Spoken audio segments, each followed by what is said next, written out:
السلام علیکم ورحمۃ اللہ وبرکاتہ۔ رب اشرح لی صدری ویسر لی امری واحلل عقدۃ من لسانی یفقہوا قولی۔ خوشگوار زندگی بسر کرنے کا پہلا اصول یہی ہے جو قرآن نے ہمیں دیا ہے کہ انسان عمل صالح پر، نیک کاموں پر، خیر کے کاموں پر توجہ کرے اور ان کو بجا لانے کی کوشش کرے۔ اس میں ہم سورۃ النحل میں دیکھتے ہیں، آیت نمبر 97 ہے، من عمل صالحا من ذکر او انثى وهو مؤمن فلنحيينه حیاتا طیبہ ولنجزینہم اجرہم باحسن ما كانوا یعملون۔ جو کوئی نیک عمل کرے گا، جو بھی کوئی اچھا کام کرے گا، خواہ مرد ہو یا عورت ہو، شرط یہ کہ وہ مومن ہو، وهو مؤمن فلنحيينه حیاتا طیبہ، تو ہم اس کو ضرور عمدہ زندگی بسر کروائیں گے، حیات طیبہ۔ یہ آخرت کی بات نہیں ہو رہی، یہ دنیا کی بات ہو رہی ہے کہ دنیا میں بھی اس کو ایک اچھی پیور لائف ملے گی، صاف ستھری زندگی ملے گی، اور اس کا تعلق انسان کے ظاہر سے بھی ہے اور انسان کے دل سے بھی ہے۔ اور پھر اس کے بعد وَلَنَجْزِيَنَّهُمْ أَجْرَهُمْ، ان کو ان کے اعمال کا بدلہ بھی ضرور دیں گے، بِأَحْسَنِ مَا كَانُوا يَعْمَلُونَ، اس بہترین طریقے پر جو وہ عمل کرتے تھے، یعنی جس کوالٹی کا، جس درجے کا وہ عمل کرتے ہوں گے، اسی درجے کے مطابق ان کو وہاں بدلہ بھی دیا جائے گا۔ اس لیے ہمارا فوکس اس بات پر ہونا چاہیے کہ ہم اپنی زندگی میں نیک اعمال کی طرف متوجہ ہوں۔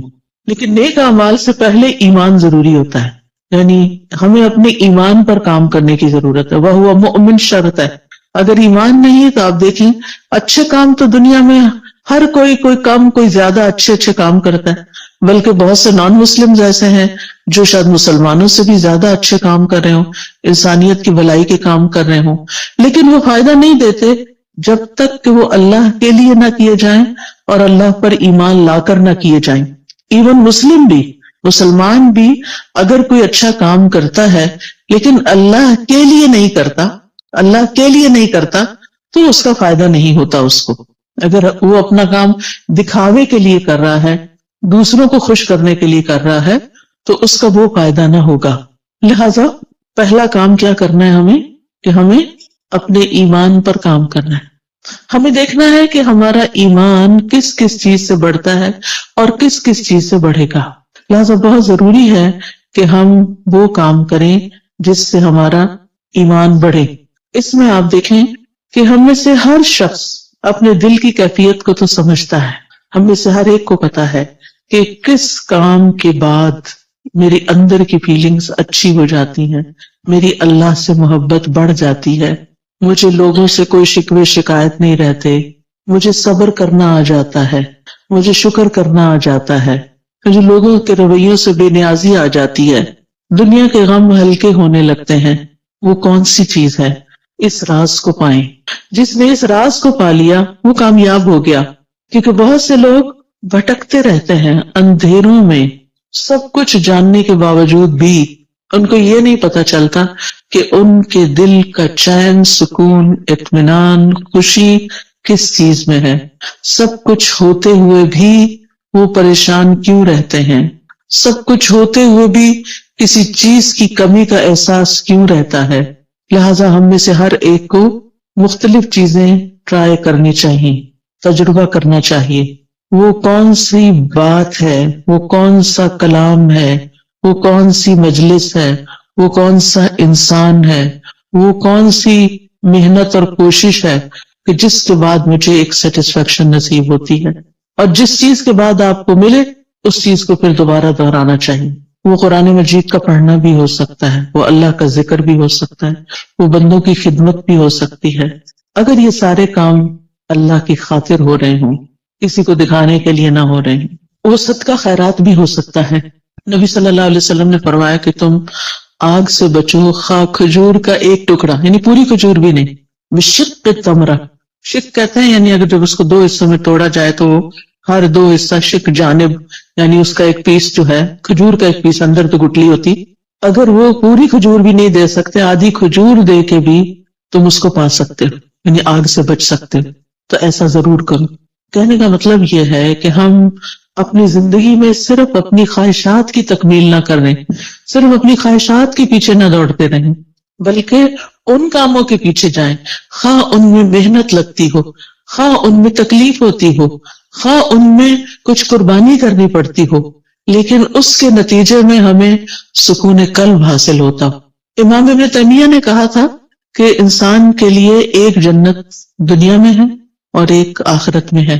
جو دنیا کی جنت میں داخل نہیں ہوا وہ آخرت کی جنت میں داخل نہیں ہو سکتا۔ وہ دنیا کی جنت کیا ہے؟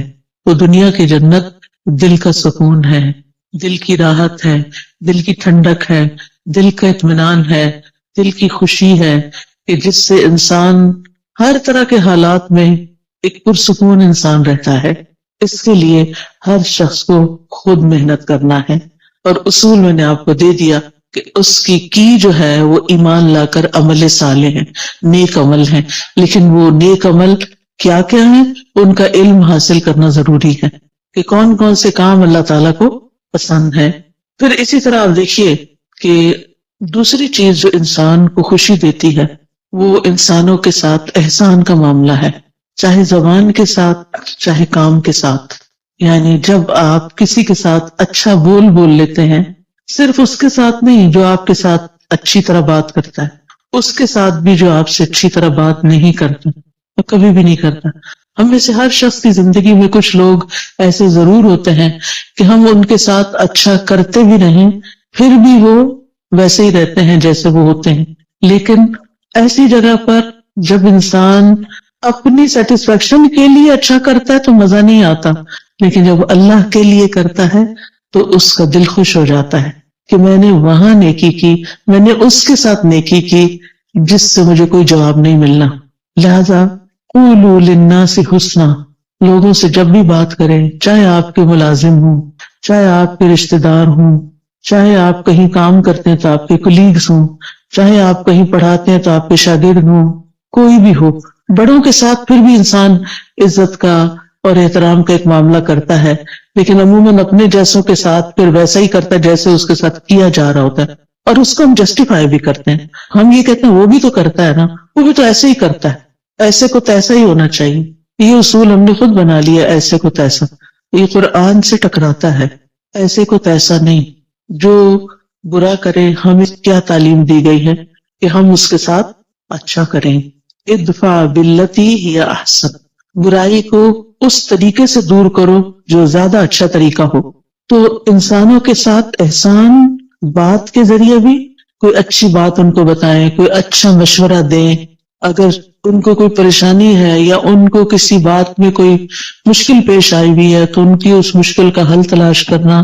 تو زبان کے ذریعے آپ کسی کو تسلی دے سکتے ہیں، کسی کا دل خوش کر سکتے ہیں، تو یہ احسان کا معاملہ ہے۔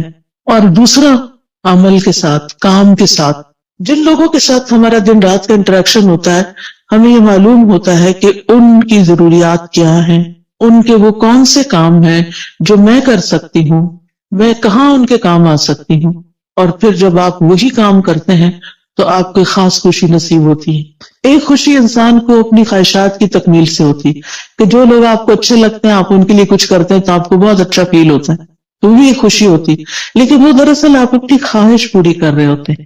لیکن ایک احسان وہ ہوتا ہے کہ آپ اللہ کی خاطر، للہ، صرف اللہ کو راضی کرنے کے لیے، اور کسی بدلے اور کسی صلے کی کوئی توقع نہیں۔ انما نطعمکم لوجہ اللہ لا نرید منکم جزاء ولا شکورا، ہم تو تمہیں صرف اللہ کی خاطر کھلا رہے ہیں، ہم تم سے نہ کوئی بدلہ چاہتے ہیں، شکریہ بھی نہیں چاہتے، حتیٰ کہ ہم یہ بھی نہیں آپ پہ بوجھ ڈالتے کہ آپ ہمارے لیے دعا کریں، کیونکہ سلف صالحین کسی نیکی کے جواب میں دعا کا مطالبہ کرنے کو بھی بدلہ سمجھتے تھے۔ وہ کہتے تھے کہ کسی سے یہ مت کہو کہ میں نے آپ کے ساتھ یہ کیا ہے جو بس آپ مجھے اس کے بدلے میں دعا دے دیں، نہیں، وہ خود دے دے تو یہ اس کا احسان ہے اور اس کو دینی چاہیے، کیونکہ انسان بعض اوقات کسی کی نیکی کا، کسی کے احسان کا بدلہ اس شکل میں نہیں دے سکتا جو احسان اس نے ہم پہ کیا ہوتا ہے۔ ہاں، دو شکل میں ہم اس کو بدلہ دے سکتے ہیں، اس کی غیر موجودگی میں اس کی اتنی تعریف کریں، اتنی تعریف کریں کہ دل میں تسلی ہو جائے کہ ہم نے بدلہ دے دیا. یہ بدلہ دینے کا ایک طریقہ ہے. مثلاً کسی نے آپ کو پانی پلایا، اب وہ پلا کے تو کہیں چلا گیا، کوئی اجنبی تھا راہ گزرتے ہوئے، آپ سفر کر رہے تھے، آپ کو پیاس لگی، آپ نے کسی سے کہا کہ یہ پانی مجھے دے دو، اس نے دیا، وہ چلا، بات ختم. نہ آپ اس کو جانتے نہ وہ آپ کو جانتے. اب آپ بدلہ کہاں سے دیں گے اس کو؟ وہ تو ایک منٹ کے لیے ٹھہرا بھی نہیں کہ آپ سے شکریہ یا کوئی نذرانہ وصول کرے. اب آپ کی پیاس بجھی تو آپ کے دل سے دعا اٹھی، یہ آپ کا اپنا فرض بنتا ہے کہ آپ اس کے لیے کچھ کریں. اور بہترین چیز آپ کیا کر سکتے ہیں کہ اس کو دعا دے سکتے ہیں، اور پھر اپنی منزل پہ پہنچ کے اس کی تعریف کر سکتے ہیں کہ ایسا اور ایسا شخص مجھے راستے میں ملا کہ جس کی یہ اور یہ خوبیاں تھیں. اور اگر کوئی کسی کو جانتا ہو تو اس وقت بھی. عام طور پر آپ دیکھیے کہ ہم اپنی مجلسوں میں جب بھی کسی کا ذکر کرتے ہیں عموماً نیگیٹو وے میں کرتے ہیں، اچھے انداز میں کم ہی کرتے ہیں اور کم ہی لوگوں کا کرتے ہیں. حتیٰ کہ اپنے والدین کے لیے بھی ہماری زبان سے اچھے الفاظ کم ہی نکلتے ہیں. ان سے بڑھ کے تو ہم پر کبھی کسی نے احسان نہیں کیا. ہم سب سوچیں کہ ہم سب اپنے والدین کا، ان کے تو کئی ایک حقوق ہے نا، ان میں سے ایک یہ ہے کہ ان کی زندگی میں بھی اور ان کے مرنے کے بعد بھی ان کو اچھے الفاظ سے یاد کیا جائے. ہم جب بہن بھائی آپس میں مل کے بیٹھتے ہیں تو اپنے والدین کی کتنی خوبیاں بیان کرتے ہیں، یا اپنے دوستوں میں بیٹھتے ہیں یا ان کے دوستوں کے ساتھ بیٹھتے ہیں تو ان کی کتنی نیکیاں یا کتنے احسان ہمیں تو یاد بھی نہیں رہتا، ہم تو دیکھتے بھی نہیں کہ یہ احسان ہے ان کا. پھر اسی طرح اور لوگ ہوتے ہیں ہماری زندگی میں جنہوں نے ہم پہ احسان کیا ہوتے ہیں. کوئی نانی دادی ہوتی ہے، کوئی اور ٹیچر ہوتی ہے، کوئی رشتے دار ہوتی ہے، کئی لوگ ہوتے ہیں نا. ایک انسان جب گرو کرتا ہے، بڑا ہوتا ہے، تو کئی لوگوں کا اس میں ہاتھ ہوتا ہے. آپ تنہا کچھ بھی نہیں ہے. آج ہم جو کچھ بھی ہیں اس میں بے شمار لوگوں کا تعاون ہے ہماری شخصیت کو بنانے میں، ہمیں کسی قابل بنانے میں کہ ہم بڑے ہو کر کچھ کرنے کے قابل ہو سکیں. اس میں اس شخص کا بھی ہاتھ ہے جس نے بچپن میں ہمیں انگلی پکڑ کے چلنا سکھایا تھا، ہمیں دانت صاف کرنے سکھائے تھے. بعض اوقات تو مدر ہوتی ہے، بعض اوقات تو مدر کی کوئی ہیلپر ہوتی ہے. کتنے بے شمار لوگوں کا ہم پر احسان ہے. ہم سوچے کہ ہم نے اپنے محسنین میں سے کتنے محسنوں کو اچھے لفظوں میں کبھی یاد کیا. اور آپ دیکھیں کہ ہمارے منہ سے جو لفظ نکلتے ہیں نا، ان کا سب سے پہلے براہ راست امپیکٹ خود ہمارے اپنے اوپر پڑتا ہے. جب ہم اچھی بات کرتے ہیں تو اس کا اچھا اثر خود اپنے اوپر پڑتا ہے، آپ اپنا دل خوش ہوتا ہے. اور جب ہم کسی کی بری بات کرتے ہیں یا سنتے ہیں تو اس کا برا اثر آپ کے اپنے اوپر بھی پڑتا ہے. یہ ہو نہیں سکتا کہ آپ اس سے پھر بچ جائیں، کہ آپ کسی کو کچھ سنا دیں.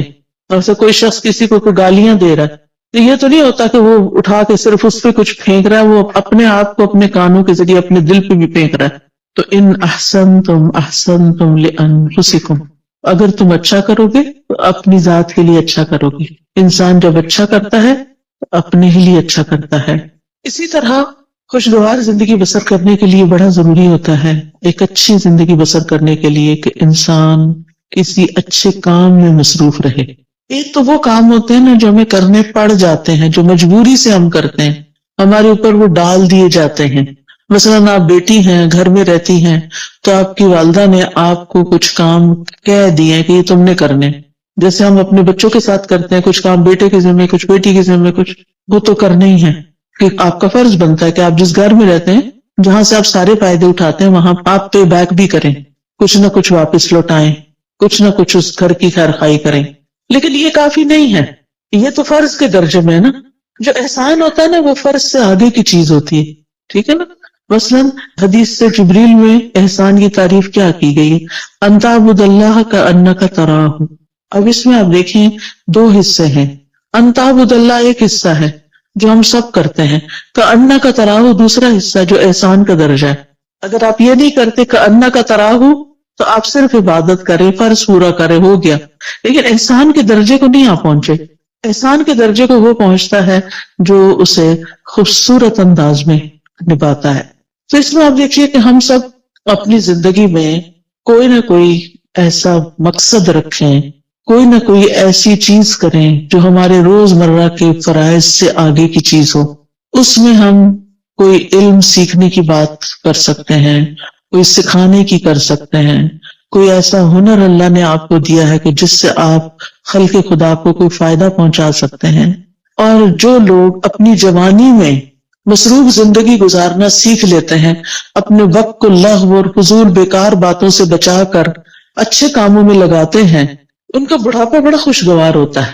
میں نے مختلف لوگوں کے بڑھاپے دیکھے ہیں، کچھ کے انتہائی مزریبل کہ رو رو کے انہوں نے وقت کاٹا زندگی کا آخری، اور کچھ کا انتہائی خوشگوار، جن میں سے الحمدللہ میری اپنی والدہ محترمہ تھی۔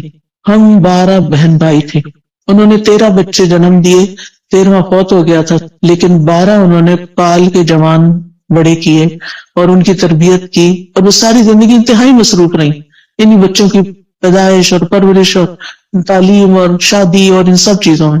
لیکن اللہ سبحانہ وتعالیٰ نے ان کو کچھ لمبی زندگی دے دی کہ جب وہ 60s کے بعد ان سب کے فرائض سے فارغ ہوئی تو انہوں نے نئے سرے سے تعلیم حاصل کرنا شروع کر دی۔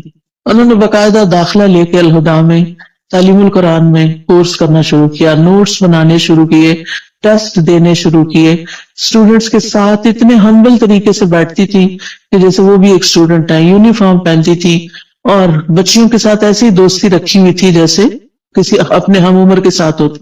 بے شمار بچیاں ان سے مشورے لیتی، کوئی کچھ بات کرتی، کوئی کچھ، یعنی سب کی وہ نانی اماں تھی۔ اور پھر ایک دفعہ کورس ختم ہوا، پھر دوبارہ شروع کر دیا، پھر تجوید کورس میں داخلہ لے لی، تجوید کورس کے لیولز ہوتے ہیں، پھر وہ اگلے لیول میں لے لی، حتیٰ کہ ایک تجوید کا لیول کا آفٹر نون میں ونس اے ویک کورس شروع ہوا، اس میں بھی داخلہ لے لی۔ اب وہ صبح 8 بجے سے آئی بھی ہوتی تھی اور پھر میرے گھر پہ آرام کرتی، اور پھر وہ شام کا کورس اٹینڈ کر کے 70s میں تھی جب ان کی وفات تھی، 78 ایئرس کی تھی وہ، اور اس کے باوجود وہ کسی دن اپنی کلاس مس نہیں کرتے۔ وہ بہن بھائیوں میں سے جو ملنے جاتا وہ کہتا آپ آرام کریں، آپ کیوں اپنے آپ کو تکلیف دیتے، لیکن وہ صبح سویرے وہ اپنے کام پہ پہنچی ہوئی ہوتی تھی۔ اور جس دن وہ بیمار ہوئی ہیں اس سے ایک دن پہلے بھی وہ اپنی کلاس میں آئی ہیں اور اپنا سارا دن وہاں پورا کیا ہے، اور شام کو کسی کو ملنے کے لیے بھی گئی ہیں، اور پھر اگلے دن صبح اٹھی ہیں تو ان کو تکلیف شروع ہوئی ہے جس میں ان کی ڈیتھ 2-3 دن کے بعد ہو گئی۔ اور نہ ان کی زبان پہ کسی کا شکوہ، نہ کسی سے گلہ، نہ کسی سے کوئی توقع، کون میرے پاس آتا ہے اور کون نہیں۔ اور اگر ہم جاتے بھی تھے نا جیسے بہن بھائی ماشاءاللہ ایک کے بعد ایک، تو تھوڑی دیر بات چیت کرتی تھی، تو کہتے اچھا میری ذرا صورت رہتی ہے، ہر روز صورت بقرہ پوری پڑھنی۔ پھر آل عمران بھی شروع کر دی کہ جب پتا چلا کہ 2 صورتیں قیامت کے دن 2 بادلوں کی شکل میں ہو، اور پھر اپنے ہاتھ سے ڈیلی الہدیٰ میں صدقہ کرنا۔ الحمدللہ ان کے بعد بھی اب تک ہم نے وہ سلسلہ جاری رکھا ہوا ہے کہ جس طرح وہ خود آ کے ہر روز سیدھی جا کے صدقہ کرتی ہیں، بھیجتی کہ جا کے ڈال کے آئیں۔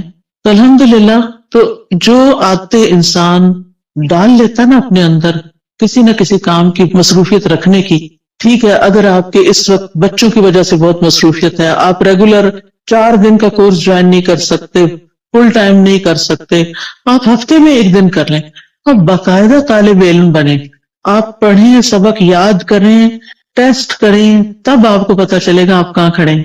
اس پڑھنے میں اور صرف ایک لسنر کے طور پہ سن کے اٹھ کے بلا دینے میں بہت بڑا فرق ہے۔ جب آپ باقاعدہ طالب علم بنتے ہیں، اور طالب علم کے تو اجر ہی بہت بڑا ہے کہ جو شخص علم کے راستے پہ چلا وہ جنت کے راستے پہ چلا، تو چاہے ہفتہ وار کلاس لیں، چاہے ڈیلی لیں، چاہے صبح کی لیں، چاہے شام کی لیں، چاہے رات کی لیں، چاہے آن لائن لیں، یعنی کوئی طریقہ اپنے لیے ضرور سوچیں۔ یا پھر اگر آپ نے سب کچھ کر لیا اور آپ ونس بھی وہ کرتے ہیں اور پھر بھی ٹائم ہے تو خدمت خلق، سوشل ورک کا کوئی نہ کوئی کام ضرور کریں، غریب لوگوں سے جا کے ملیں، کچی بستیوں میں جائیں، جو ان پڑھ لوگ ہیں ان کو پڑھائیں، جو ضرورت مند ہیں ان کی ضروریات پوری کریں، یعنی آپ کے آس پاس بہت سے لوگوں کی آپ خدمت کر سکتی ہیں۔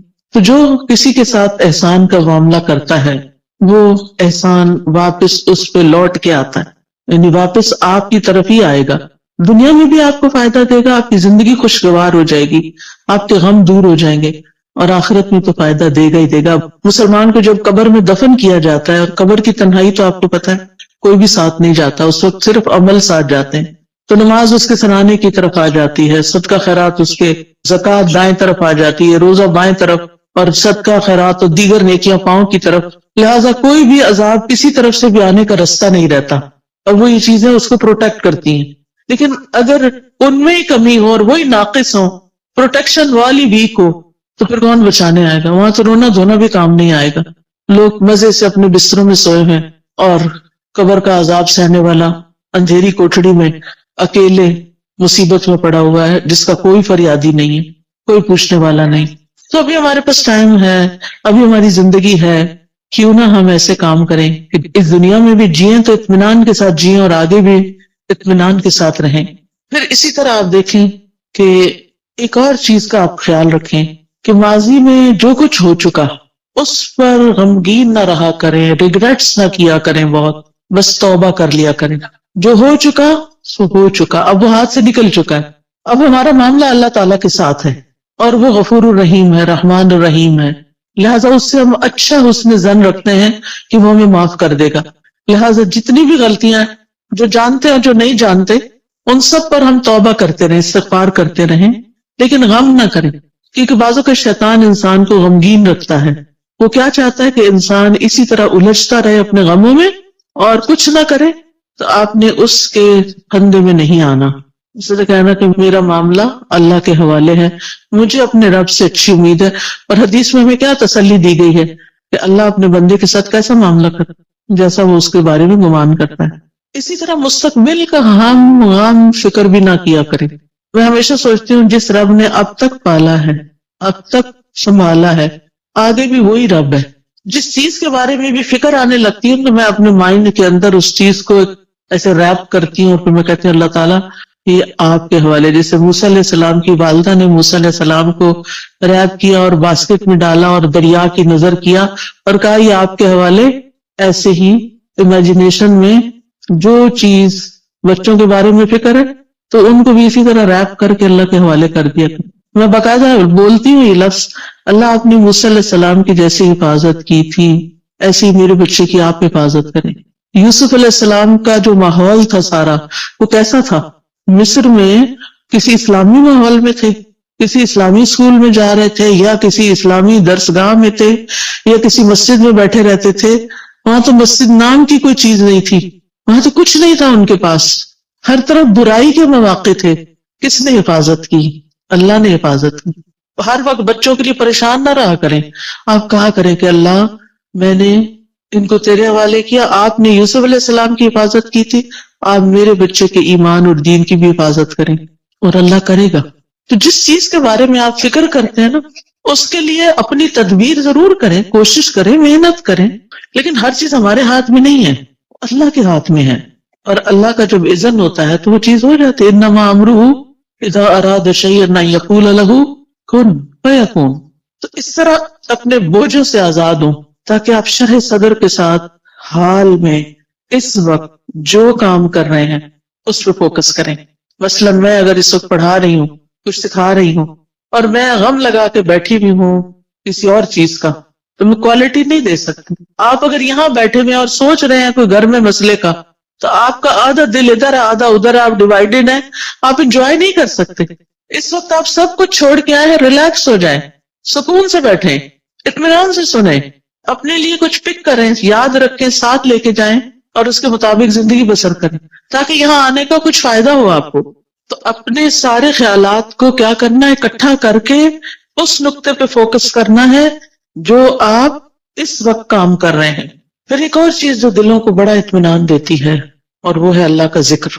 اٹھتے بیٹھتے چلتے پھرتے ہر موقع کا ہمیں ذکر سکھا دیا گیا. آپ سیڑھی چڑھ رہے ہیں تو آپ اللہ اکبر کہیں، آپ اتر رہے ہیں تو سبحان اللہ کہیں، آپ کہیں انٹر ہو رہے ہیں تو بسم اللہ پڑھیں، آپ کہیں سے نکل رہے ہیں تو دعا پڑھ لیں، آپ گاڑی میں بیٹھے ہیں تو دعا پڑھ لیں، آپ گھر میں داخل ہوئے تو پڑھ لیں، آپ گھر سے نکل رہے ہیں تو پڑھ رہے ہیں، کھانا کھانے لگے تو آپ پڑھ لیں، کھانا کھا چکے ہیں تو دعا پڑھ لیں، آپ سونے لگے ہیں تو دعا پڑھ لیں، کوئی آ گیا ہے تو سلام دعا میں دعائیں ہیں. یعنی کون سی چیز ایسی ہے جس کے بارے میں ہمارے دین نے ہمیں رہنمائی نہیں دی اور ہمیں دعائیں نہیں سکھائی؟ ہمیں پتہ نہ ہو تو وہ الگ بات ہے. لہٰذا کثرت سے اللہ کا ذکر.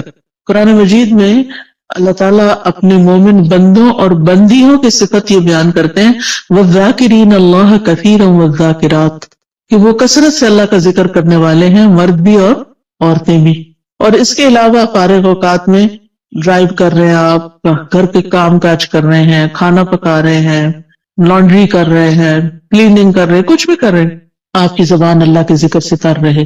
کیونکہ اللہ تعالیٰ کا وعدہ ہے الا بذکر اللہ تطمئن القلوب، اور یہ بھی آتا ہے الذین آمنوا وتطمئن قلوبهم بذکر اللہ، وہ لوگ جو ایمان لائے ہیں، ایمان والے جو ہیں، ان کے ذکر، اللہ کے ذکر سے ہی اطمینان پاتے ہیں۔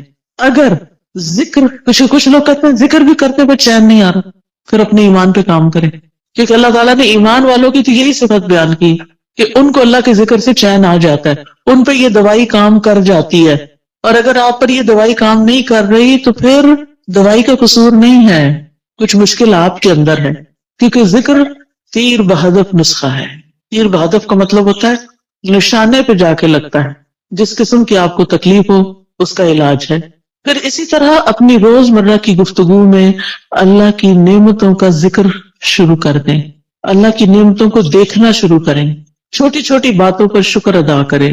مثلاً آپ واش روم میں جاتے ہیں، ٹیپ کھولتے ہیں، گرم پانی آتا ہے، صرف ہاتھ دھو کے وضو کر کے نہا کے باہر نہ نکلیں، بلکہ کیا کریں، دل ہی دل میں، ادھر اللہ کا ذکر تو نہیں ہم نے کرنا ہوتا واش روم میں کھڑے ہو کر، دل ہی دل میں کریں شکر ہے، شکر، لفظ شکر منہ سے نکالتے جائیں، شکر کا لفظ بولنا تو واش روم میں منع نہیں، شکر ہے، شکر ہے، شکر ہے۔ اسی طرح کوئی بھی اور چیز جو آپ کے گھر میں اللہ نے آپ کو سہولت دی ہوئی، مثلاً سردی ہے اور اللہ نے آپ کو ہیٹر جیسی نعمت دی ہوئی ہے، آن کرتے ہوئے آف کرتے ہوئے اللہ تیرا شکر ہے تو نے یہ نعمت دے رکھی ہے۔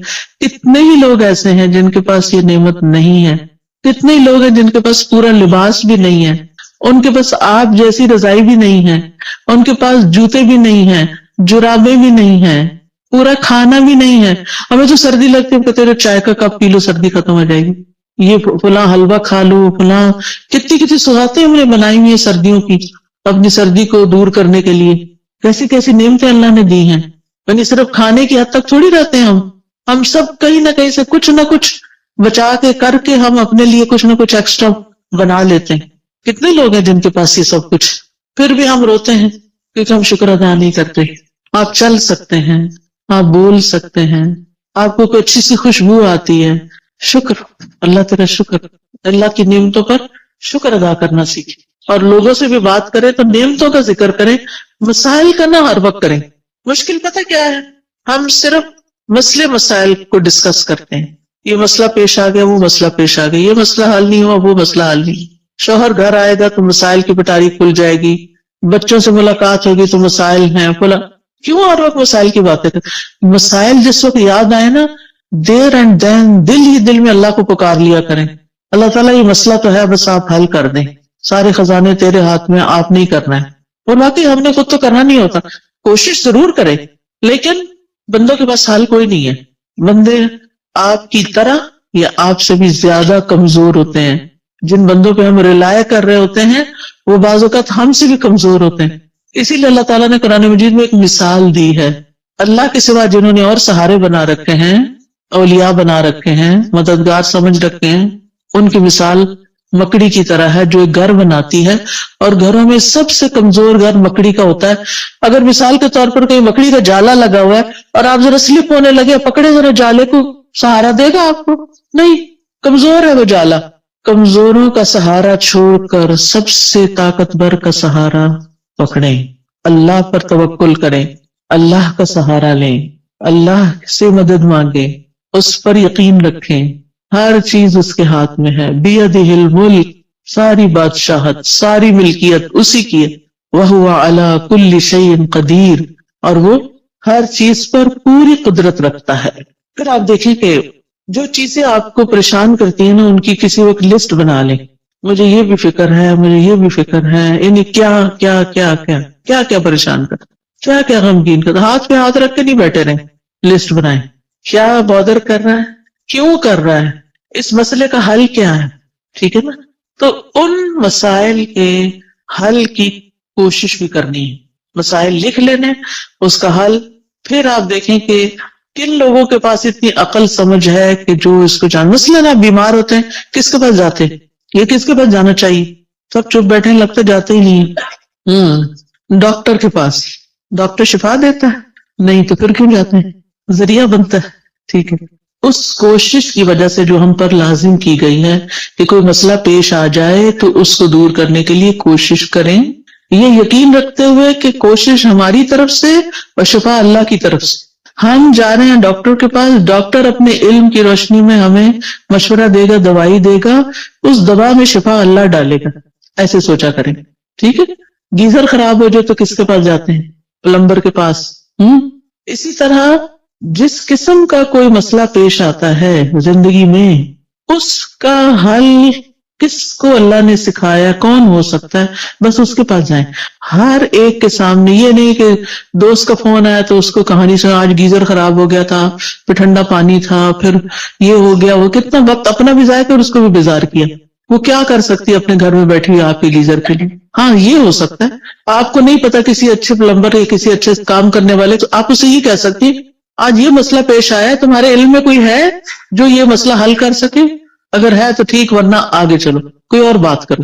ہم عقل کا ثبوت دیتے، ہر بات ہر ایک سے نہیں کرنی ہوتی۔ ہم سمجھتے ہیں جو سامنے آ گیا، جو مل گیا، اس کو ہم اپنی کہانی سنا دیں گے کہ مسئلہ حل ہو جائے گا۔ ایسا نہیں ہوتا مسئلہ حل۔ پھر اگر وہ حل نہیں کرتا یا ہم اگر اسے غلط توقع ہو، غلطی ہماری، غلط توقع ہم نے رکھی، پھر اگر مسئلہ حل نہیں ہوا تو پھر ہمیں اس سے شکوہ ہو جاتا ہے، پھر ہم اس سے ناراض ہو جاتے ہیں، اس نے تو میرے لیے کچھ کیا ہی نہیں، بھئی وہ بیچارہ کر ہی نہیں سکتا تھا، غلطی تو آپ کی کہ آپ نے اس کو پکڑا، ٹھیک ہے؟ اور ویسے بھی جب تک مسئلہ حل نہیں ہوتا نا، تو اپنے آپ کو تسلی دینے کے لیے سوچا کریں کہ مجھ سے بھی زیادہ بہت سے لوگ ایسے ہیں جن کے اس سے بھی زیادہ مسائل ہیں۔ کوئی بیماری آ گئی، اللہ نہ کرے، اس میں آپ کیسے پرسکون رہ سکتے ہیں؟ ان سب کو سوچیں جو اس بیماری میں مبتلا ہیں، بلکہ اس سے بھی ورس کنڈیشن ہے، تو آپ اللہ کا شکر ادا کرنے لگ جائیں کہ شکر ہے میں اس طرح کے مسئلے میں نہیں ہوں، اور اللہ نے مجھے وہ ساری سہولتیں دی ہیں کہ میرا علاج ہو سکتا ہے۔ کتنے لوگ ہیں جو اپنا علاج کرا سکتے ہیں، اور کتنے لوگ ہیں جن کو اچھے ڈاکٹرز مل سکتے ہیں۔ لہٰذا نعمتوں کا ذکر کرتے رہیں اور غموں کا ازالے کی کوشش میں لگے رہیں۔ پھر اسی طرح ماضی کے ایسے واقعات، ایسے حادثات جنہوں نے آپ کی زندگی کو، کچھ انسانوں کے ساتھ آپ کا معاملہ گڑبڑ ہوا، کچھ اور اس طرح کے گریوینسز ہیں، ان کو نا کہیں کھود کی زمین میں دفنا دیں سب کو۔ وہ پنجابی میں کہتے ہیں نا مٹی پاؤ، ان پہ لٹرلی مٹی ڈالیں۔ آپ نا اپنے امیجنیشن سے کام لیا کریں کہ آپ امیجنیشن میں گڑھا کھود رہے ہیں اور پھر اس میں وہ سارا مسئلہ ڈال کے اوپر مٹی ڈال کے دفن کر دی اور بھلا دیا، بس ختم۔ کوئی بات بھی کرے تو نہ کہے الماضی لا یذکر، عربی میں ایک محاورہ ہے الماضی لا یذکر۔ ایک شخص کے بارے میں آتا ہے کہ اگر کوئی اس کو تکلیف دیتا یا کسی کے ساتھ اس کا کوئی ایسا معاملہ ہو جاتا اور پھر وہ شخص شرمندہ ہو کے اس کے پاس آتا کہ مجھے معاف کر دو، میں نے فلاں وقت میں تمہارے ساتھ ایسا کیا، تو وہ یہی بولتا الماضی لا یذکر، ماضی کی باتیں نہیں دہراتے، جو ہو گیا اب ذکر نہیں کرو۔ کہتے وہ فوت ہو گیا اور کسی کو خواب میں آیا کہ اللہ نے تمہارے ساتھ کیا معاملہ کیا، تو کہتا کہ الماضی لا یذکر، میرے بھی پچھلے سارے گناہ معاف کر دیے۔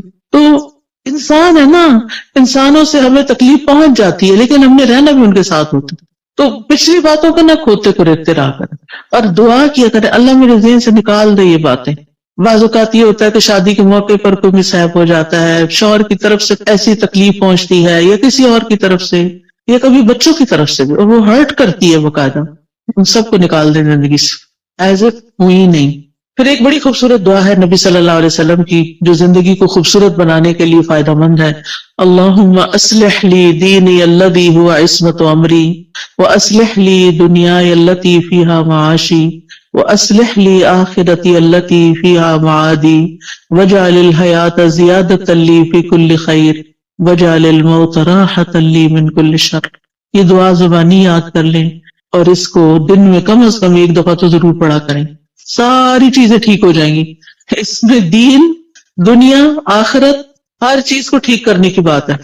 پھر اسی طرح بعض اوقات انسان اپنے اوپر قابو نہیں پا سکتا، اپنے ہاتھوں مجبور ہوتا ہے، چاہے غصے کا وقت ہو، چاہے غم کا وقت ہو، چاہے خوشی کا وقت ہو۔ بعض اوقات ہم خوشی میں بھی آپے سے باہر ہو رہے ہوتے ہیں، تو ایسی صورت میں اللہ تعالیٰ سے دعا کیا کریں اللہم رحمتک ارجو فلا تکلنی الی نفسی طرفۃ عین وَأَصْلِحْ لِي شَأْنِي كُلَّهُ لَا إِلَٰهَ إِلَّا أَنْتَ۔ اے اللہ میں تیری رحمت کی امید رکھتی ہوں، تو مجھے میرے نفس کے حوالے ایک آگ جھپکنے کی دیر بھی نہ کرنا، ایک لمحے کے لیے بھی مجھے میرے نفس کے حوالے نہ کرنا، کیونکہ ان النفس لامارۃ بالسوء، یا تو نفس کسی برائی کی طرف لے جائے گا یا نفس کوئی بری بات یاد کر لے گا پچھلی اور اس سے پریشانی کھڑی ہو جائے گی۔ تو لا الہ الا انت، اللہ الہ تو ہی میرا ہے۔ تو انشاءاللہ یہ دعائیں دل کو مضبوط کرتی ہیں، اور پھر جب دل مضبوط ہو جاتا ہے تو اللہ پہ توکل بڑھ جاتا ہے، اور جو اللہ پہ توکل کرتا ہے اللہ اس سے کافی ہو جاتا ہے۔ وَمَن يَتَوَكَّلْ عَلَى اللَّهِ فَهُوَ حَسْبُهُ، جو اللہ پہ توکل کرتا ہے اللہ اس کا کام بنا دیتا ہے۔ پھر اسی طرح یہ ہے کہ اپنی زندگی میں اچھے لوگوں کے حالات زندگی پڑھا کریں، صحابہ کے بارے میں، صحابیات کے بارے میں، نبی صلی اللہ علیہ وسلم کی سیرت، قصص القرآن، کیسے لوگوں نے صبر کیا، کیسے زندگیاں گزاری، نیک لوگوں کے حالات، علماء کے حالات، محدثین کے، مفسرین کے، فقہاء کے، جنہوں نے کچھ کام کیے ہیں زندگی میں، آپ کو اس سے بہت خوشی ملے گی۔ ایسی کتابیں ہیں جو میں یہاں پڑھتی تھی تو بہت لائبریریاں تھی، دیال سنگھ لائبریری تھی، آئی ڈونٹ نو ابھی ہے یا نہیں۔ پھر اسی طرح یہ کلب روڈ پہ لائبریری تھی، مسلم بھی جایا کرتی تھی مال پہ جو کلب روڈ پہ لائبریری، پھر اسی طرح یونیورسٹیز کی لائبریری، کالجز کی لائبریریز اور جگہوں پہ لائبریری۔ تو آپ ایسی کتابیں لا کے بھی پڑھ کے واپس کر سکتے ہیں، ورنہ ہی کہ اب تو نیٹ پہ ہر چیز اویلیبل۔ ایسے لیکچرز اردو اور انگلش میں موجود ہیں جو حیات صحابہ اور صحابیات اور علماء امت کے بارے میں، مسلم ہیروز کے بارے میں موجود ہیں، ان کو سنیں۔ اس سے یہ ہے کہ آپ کی زندگی صراط مستقیم پہ آئے گی، کیونکہ ہم ہر روز کہتے ہیں اہدنا الصراط المستقیم صراط الذین انعمت علیہم غیر المغضوب علیہم ولا الضالین۔ تو انشاءاللہ ان لوگوں کی زندگی میں آپ کو بڑی بڑی رہنمائیاں ملیں گی۔ پھر اسی طرح یہ ہے کہ زندگی میں اعتدال بڑا ضروری ہے، خوشی میں اعتدال، غم میں اعتدال، محبت میں اعتدال، نفرت میں اعتدال، ہر چیز میں توازن اور اعتدال۔ پھر اسی طرح لوگوں کے رحم و کرم پہ خود کو نہیں چھوڑنا کہ انہوں نے کچھ کہہ دیا تو آپ پریشان ہو گئے، انہوں نے کوئی تعریف کر دی تو آپ خوش ہو گئے۔ خوشی لوگوں میں نہیں ڈھونڈے، خوشی اپنے اندر ڈھونڈے، ود ان یور سیلف۔ آپ لوگوں کے مرضی پہ جینا نہ شروع کریں، اللہ کی مرضی پہ جئیں۔ اب لوگ ایسا لباس چاہتے ہیں تو ہم ویسے بن جائیں، کیوں بن جائیں؟ میرا رب تو کچھ اور چاہتا ہے، لوگ کچھ اور چاہتے ہیں، میں نے تو لوٹ کے رب کے پاس جانا ہے، میں کیوں لوگوں کو خوش کرتی رہوں؟ مجھے تو اپنے رب کو خوش کرنا ہے۔ اور اسی طرح تمام معاملوں میں پھر آپ دیکھیے کہ جب آپ کوئی بھی ایسی چیز کریں گے یعنی جو رب کی مرضی کے مطابق ہوگی، رب کی مدد سے ہوگی، رب کی خاطر ہوگی، تو اس چیز میں برکت بہت ہو جائے گی۔ للہ و باللہ و علی اللہ، اللہ کے لیے، اللہ کی مدد سے اور اللہ پہ بھروسہ کرتے ہوئے۔ اور پھر یہ کہ اپنے اوپر ناجائز بوجھ نہ ڈالا کریں۔ مومن اپنے آپ کو ذلیل نہیں کرتا، ایسے فتنوں اور ایسے کاموں میں نہیں پڑتا کہ جن کا وہ بوجھ نہ اٹھا سکے، لہذا جذبات میں آ کے ایسے کام مت شروع کر دے کہ جن کو آپ 2 دن کر کے پھر تھک جائے اور کہ آپ میں نہیں کر سکتے۔ جو بھی کام شروع کریں بیبی سٹیپ لیں، چھوٹا چھوٹا کریں، پھر آگے بڑھتے جائیں۔ ورنہ بڑا بھی کام کرنا ہے نا، 1000 میل کا بھی سفر طے کرنا ہے تو 1 قدم سے شروع کریں اور پھر پہنچ جائیں گے آپ اپنی منزل کو۔ لیکن زندگی میں چلتے رہیں، کچھ کرتے رہیں۔ اللہ تعالیٰ ہمیں اس کی توفیق عطا فرمائے۔ وآخر دعوانا ان الحمد للہ رب العالمین۔ تو آپ میں سے اگر کوئی کچھ بات کرنا چاہتا ہے تو یو آر موسٹ ویلکم۔ السلام علیکم استاد جی، وعلیکم السلام۔ میں پوچھنا چاہتی ہوں کہ آپ جو دعائیں ہمیں بتاتی ہیں، سکھاتی ہیں، تو یہ ہمیں کہاں سے ملے گی؟ ہم یاد کرنا چاہتے ہیں۔ جی 2 چیزیں ہیں، اچھا سوال کیا آپ نے، سب کا بھلا ہو جائے گا۔ مجھے نہیں معلوم یہ آپ کو اسٹال لگا ہوا یا نہیں، لیکن قرآنی اور مسنون دعائیں جو ہیں اور ایاک نستعین، اس کے اندر یہ دعائیں ہیں۔ اسی طرح اگر آپ کے پاس آئی فون یا اینڈرائیڈ ہے تو اس میں ایپ ہے دعائیں کے نام سے، آپ اگر الہدیٰ انٹرنیشنل ٹائپ کریں نا سرچ میں جا کے جہاں سے ایپس نکلتی ہیں تو وہاں الہدیٰ انٹرنیشنل ٹائپ کریں تو وہاں جتنی بھی ایپس ہم نے بنائی ہیں وہ ساری آ جائیں گی۔ اس میں قرآنی اور مسنون دعاؤں کی ایپ الگ بھی آ جائے گی، سونے جاگنے کی بھی آ جائے گی، اور ایک دعائیں کے نام سے ساری دعاؤں کو اکٹھا کر دیا گیا وہ بھی آ جائے گی۔ وہ آپ ڈاؤن لوڈ کر لیں اپنے فون پر، اور جب آپ کا دل چاہے اس کو مارک کر لیں، بک مارک لگا لیں اور اپنی دعائیں پڑھتے رہیں۔ ٹھیک، اس میں فیوریٹ کا نشان بھی لگا سکتے ہیں۔ دعائیں تو بے شمار ہیں، جو مجھے ملی سب ڈلواتی گئی ڈلواتی گئی ڈلواتی گئی، یعنی اس میں یہ کوشش کی کہ کوئی چیز رہے نہیں، جو علم میں آئے وہ رہے نہیں، وہ جمع ہو جائے بس، تاکہ سب کچھ اللہ سے مانگ لیں۔ خود تو آتا نہیں نا، تو جو رسول اللہ صلی اللہ علیہ وسلم نے مانگی یا نیک لوگوں نے مانگی، ہم بھی وہ مانگ لیں اپنے لیے۔ تو اس ایپ کو میں بہت انجوائے کرتی ہوں، بس ایسے اوپر کرتے جاؤ اور پڑھتے جاؤ اور دعائیں مانگتے جاؤ اور مانگتے جاؤ اور مانگتے جاؤ۔ عمر کی صحیح ختم ہو جاتی ہے، وہ دعائیں ختم نہیں ہوتی، اتنی دعائیں اس میں الحمدللہ۔ تو وہ آپ ایپ ڈاؤن لوڈ کر لیجیے. ٹھیک ہے. اور کوئی؟ السلام علیکم. وعلیکم السلام. میرا ایک سوال ہے کہ ابھی آپ نے اتنے اچھے طریقے سے بتایا کہ ہماری پرابلمز ہیں، ہماری مشکلات ہیں اور ان کو ہم نے ڈیل کیسے کرنا ہے. تو آپ گائیڈ کریں پلیز کہ اس وقت جو ہمارے یوتھ ہیں اور اسلام کی جو اس وقت شکل ہے دنیا میں، اس کو ہم کس طرح بہتر طور پہ کر سکتے ہیں، کیونکہ ہم سب مائیں ہیں، ہماری کوشش ہوتی ہے کہ ہم اپنے بچوں کو دین سے محبت اور دین کا جو ابھی آپ نے عقیدہ بتایا وہ ان میں آنا چاہیے. تو تھوڑا سا گائیڈ کریں پلیز، ہم کس طرح اپنے بچوں کو اس فتنوں کے دور میں دیکھیں کہ بچائیں. بچوں کی تربیت کے لیے بہت ساری چیزیں ہیں، بہت سے میرے لیکچرز بھی اس پہ ہیں، لیکن ایک چیز یاد رکھیے، جو ان سے کروانا ہے وہ خود نمونہ پیش کریں. اگر ہم خود کر کے وہ دکھائیں گے ان کو تو وہ بھی یقین کے ساتھ اس کو کریں گے، اور انشاءاللہ ہمارے کہنے میں بھی وزن ہوگا اور برکت ہوگی، اور انشاءاللہ وہ آگے بڑھ کے کریں گے. ہم میں سے ہر شخص اپنا اور اپنے آس پاس کے 10 لوگوں کا ذمہ لے لے کہ ان کی زندگیوں کو قرآن و سنت کے مطابق کرنا ہے، تو آپ دیکھیں کہ بہت جلدی امیج ٹھیک ہو سکتا ہے انشاءاللہ. اس میں کوئی ایسی چیز ہمارے پاس چھو منتر بالکل نہیں ہے کہ جس سے کچھ ہوگا. لانگ ٹرم کام کرنا پڑے گا. جیسے اگر آپ نے مثلا اپنا وزن کم کرنا ہو، کوئی دنیا میں ایسا نسخہ نہیں کہ آپ کوئی چیز کھا لیں اور آپ پتلے ہو جائیں. لمبے عرصے میں کام کر کے اپنا امیج ٹھیک کرنا پڑتا ہے. جی آپ کچھ کہنا چاہیں؟ ہمیں قرآن کی خود بھی تعلیم حاصل کرنی چاہیے. آپ کے آس پاس جو ہے اتنا اچھا سینٹر بنا ہوا ہے، تو اپنی زندگی کا کچھ وقت نکالیں اور یہاں سے آ کے سیکھیں، تاکہ آپ کو اندازہ ہو کہ قرآن آپ کو اپنے بچوں کی تربیت کے کون سے اصول سکھاتا ہے، تاکہ آپ وہ امپلیمنٹ کریں. تو اس کے لیے پہلے علم کا ہونا ضروری ہے. تو یہ پاس ہی آپ کا سینٹر ہے، اس میں ضرور بالکل کوئی آ کے پراپر اس کا انٹروڈکشن کروا دے کہاں پر ہے. جی السلام علیکم ورحمۃ اللہ وبرکاتہ.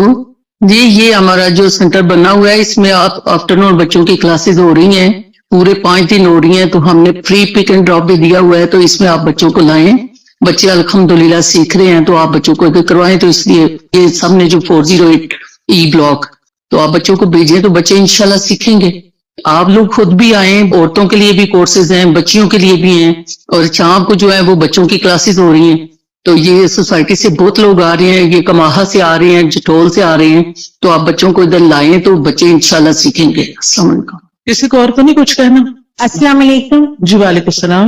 میں آپ سے بات کرنا چاہتی ہوں کہ آپ سسٹم کی بات کریں. اللہ تعالیٰ قرآن پاک میں حاکم سے مخاطب ہے، تو سسٹم کی بات نہیں آپ کرتی ہیں، آپ قرآن کی ساری باتیں جی آپ صحیح کہتی ہیں. اللہ تعالیٰ نے قرآن مجید میں یا ایھا الذین آمنوا کہا ہے. بہت دفعہ ایمان والوں کو ہی خطاب کیا ہے، جس میں صرف حاکم نہیں ہوتے، سبھی ہوتے ہیں. اور جو کوئی بھی سسٹم بنتا ہے نا، وہ انسان بناتے ہیں. اگر یعنی سسٹم کسی بلڈنگ کا نام نہیں، سسٹم کسی دیوار کا نام نہیں، کسی مشین کا نام نہیں. سسٹم بنا بھی لیے جائیں تو ان کو امپلیمنٹ انسان کریں گے. کیا ہمارا ملک اسلام کے نام پر نہیں لیا گیا؟ کیا ہمارے ملک کا آئین اسلامی نہیں ہے؟ کیا ہمارے ملک میں بہت سے قوانین اسلامی نہیں ہیں؟ لیکن جتنے ہیں، میں نہیں کہتی سارے، لیکن جتنے ہیں وہ بھی کیوں نہیں امپلیمنٹ ہو رہے؟ کیونکہ ایسے افراد نہیں ہیں. ہم سب کو افراد کی تیاری کی کوشش کرنی چاہیے، خود بھی صحیح ہوں اور افراد کو بھی تیار کریں تاکہ وہ اس سسٹم کو چلائیں. ٹھیک ہے. اور کوئی؟ السلام علیکم. وعلیکم السلام. میں اور میرے بچے آپ کا بہت فین ہیں. آج مجھے بڑی خوشی ہو رہی ہے، میں نے آپ کو دیکھا ہے بائی فیس. تو جی بات یہ ہے کہ ہم لوگ جب نماز پڑھتے ہیں تو مجھے یہ اکثر کنفیوژن ہوتی ہے کہ میں کئی دفعہ باقاعدہ بیٹھ کے میں دعا نہیں کر سکتی، اکثر ایسا ہوتا ہے. تو یہ ہاتھ باندھ کے دعا کرنا یہ بھی ایک بہت ثواب کا کام ہے. مجھے اکثر ایسے کام ہوتے ہیں کہ مجھے چلنا پھرنا پڑ جاتا ہے. تو اس میں کوئی مجھے فرق تو نہیں پڑتا، کیونکہ اللہ تعالیٰ کہتا ہے چلتے لیٹتے اٹھتے بیٹھتے آپ دعا کر سکتے. جی کر سکتے ہیں. تو نماز کے بعد کی اسپیشلی جو دعائیں، نماز کے بعد جو شخص مصلی پہ بیٹھ کے دعا کرتا ہے اس کا فائدہ بہت ہے. اللہ تعالیٰ فرشتہ مقرر کر دیتے ہیں جو اس بندے کے لیے جو مصلی پہ بیٹھ کے دعائیں کر رہا ہو یا ذکر کر رہا ہو، اس کو دعائیں دیتے ہیں. اللہم اغفر لہ، اللہم ارحمہ، اللہ اس کی بخشش فرما، اس پہ رحم فرما. لہٰذا اگر آپ نیچے نہیں بیٹھ سکتے آپ کرسی پہ وہیں بیٹھ جائیں، ٹھیک ہے، لیکن بیٹھ کے کریں. الا یہ کہ آپ کا کوئی ایسا کام ہے، آپ کو جلدی اٹھنا ہے، بچوں کا ناشتہ بنانا ہے، کوئی اور کام کرنا ہے، تو پھر دعائیں نہ چھوڑیں، ساتھ ساتھ بھی کر لیں. افضل یہ ہے کہ بیٹھ کے کریں. السلام علیکم استاذہ. وعلیکم السلام. استاذہ میں آپ کی جو جدہ سینٹر ہے اس میں ابلا ستارہ اور ابلا ہمنا کی طالبہ ہوں. ٹھیک ہے. مجھے بہت خوشی ہوئی آپ کو یہاں پر بھی دیکھ کے. جدہ میں میری آپ سے ملاقات ہو چکی ہے. ٹھیک ہے. جی ابھی صدقہ جاریہ کی آپ بات کر رہی تھی تو آپ کے لیے بھی خوشخبری ہے اور میرے لیے بھی الحمدللہ. میری بچیاں مسجد نبوی کی طالبہ ہیں اور آن لائن پڑھتی ہیں وہاں سے. تو آپ ابھی یہ اسمال اسٹیپس کی بات کر رہی تھی تو میں I used to keep on playing the audio of Asma Huda in my home. الحمدللہ بچہ بھی حفظ کر چکا ہے اور بچیاں بھی کر رہی ہیں. تو جب یہ ان کو سنا رہی تھی وہاں کی ابلا کو مسجد نبوی کی اینڈ شی آسکڈ کہ آپ نے اسما ہدا کا سنا ہوا ہے تو مجھے اتنی خوشی ہوئی. آپ بھی ماں ہیں الحمدللہ، آپ کو بھی ان کی بشارت دنیا میں بھی اللہ تعالیٰ اچھے کام ان سے بھی لے. اور میری بچی کی بھی آواز سن کے انہوں نے پک کیا کہ یہ وہاں سے پڑھ کے آئی ہیں کہیں. الحمدللہ. جی بس یہ چھوٹے چھوٹے سے اسٹیپس اگر ہم آئے لیں گی تو بالکل. کچھ نہ ہم جی جی بعض اوقات یہ سوچتے ہیں ہمارے پاس ریسورسز نہیں. الحمدللہ ہم ایسے دور میں پیدا ہوئے ہیں کہ ہمارے پاس آن لائن بہت سے ریسورسز موجود ہیں. کوئی بھی نہیں تو بھی ہم تنہا نہیں، بہت کچھ ہے ہم جس سے فائدہ اٹھا سکتے ہیں. السلام علیکم. وعلیکم السلام. ساتھ میں مجھے کوشچن کرنا ہے، جیسے آج کل بچوں کے ہم لوگ ریلیشنز کے لیے کوششیں کر رہے ہیں. بچوں کی چوائسیز ہوتی ہیں، بعض دفعہ فیملی پریشر ہوتا ہے کہ نہیں یہاں آپ کریں. تو اس میں ہم لوگ کو کیا کرنا چاہیے؟ بعض دفعہ ہوتا ہے ان کی چوائس میں ہم نکاح وغیرہ بھی کر دیتے ہیں، ہوتا ہے کہ چلو جائز طریقے سے آپ ایک دوسرے سے ریلیشن قائم رکھیں. بٹ گرلس کے جو ہوتے ہیں لڑکیوں کے پیرنٹس وہ پسند نہیں کرتے کہ بچہ بچی زیادہ آپس میں ملیں. اور اس میں پھر وہی ہوتا ہے کہ پرابلمز ہو گئی، کچھ بھی ہو گیا اور بچہ کی تھوڑے عرصے بعد پتہ چلتا ہے چوائس بدل گئی نکاح کے باوجود کہ جی مجھے یہاں نہیں کرنا مجھے یہاں کرنا ہے. اس طرح کے ماحول کے کیسے بچوں کو ٹیکل کریں؟ اصل بات یہ ہے نا کہ دین سے دوری کی وجہ سے بہت سارے مسائل ہیں. اللہ کا تقوی نہیں ہے، اللہ کا خوف نہیں ہے، زندگی کو ایک فن بنایا ہوا ہے. اللہ تعالیٰ سمجھ دے بس.